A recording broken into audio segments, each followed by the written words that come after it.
السلام عليكم ورحمة الله وبركاته. أسعدتين كسر ولا channel كينا فالله هذا نقول سبسكرايب نوده هذا هذا نرجوكم لايك شير كومنت وإنه ديرجلين جنبلان كل فروسي أو نقطة دعوة وهرية المنطقة waxaan ka hadli doonaa sidee baad u kordhin kartaa maxay heetood chaniska aad ku noqon lahayd hooyo ama ur ah ku qaadi lahayd hadduu ilaah yiraahdo fast marka hore waa inaad la socotaa periodkaada ama cyclekaada mar walbo aad la socoto cyclekaaga wuxuu kaa caawinayaa inaa mar walbo aad ogaato xilliyada aad chaniska heli karto sidoo kale cyclekaada hadduu ku saxan yahay kaa qaldaneen wax cilada aysan jirin marka xilligaadu waa isku toosan yahay insha allahu tacaala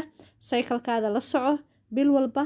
maxay ahayd wareegaada oo caadada sidoo kaleeto waa inaad la socotaa evaluation daygaada maalinta oo ugxaantaadu diyaar ka tahay maalmaha ugxaantaadu diyaar ka tahay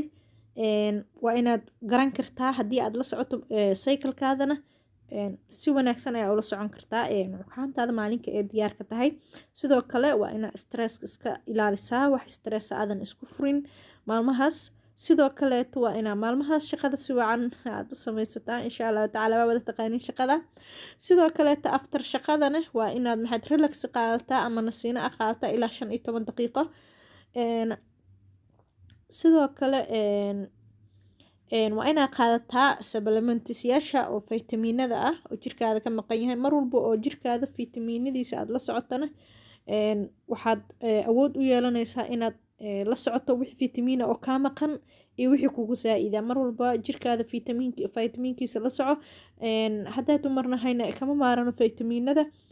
marka gabdho hal isticmaalo insha allah fitamiinada jirkaada ka maqan mar walba fitamiinadaada cabir la soco sidoo kaleeto waa inaad cuntaa cunto caafimaad leh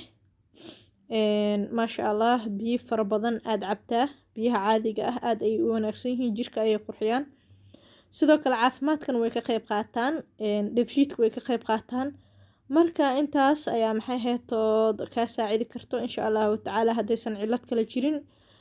qof kastoo allah maxay heetood ubad siina allaha uu xifdiyo baariyaalna allah uga dhigo intaan haysanna kuwa baariyaal oo soo degdega allah siiyo mar walbo gabar isla soco sidoo kaleeto waxaa kaa caawin kara inaad la socod maxay heetood body weightkaada yacni haddaa tahay qof aad u buuran is not good ma wanaagsana qof aad caato oo malnutrition ahna ma wanaagsana maxaa yeelay qofta mar walba wuxuu ku wacan yahay inuu middle yahay isla socdo mar walbo isjeekin gareeyo mar walba oo baruurta kugu saa'idana mar walba oo cudurro fara badan kusoo weerari karaan weeye marka insha allahu tacaala qof walbo meeshay ka cabanaysa allah u buuxiyo insha allahu tacaala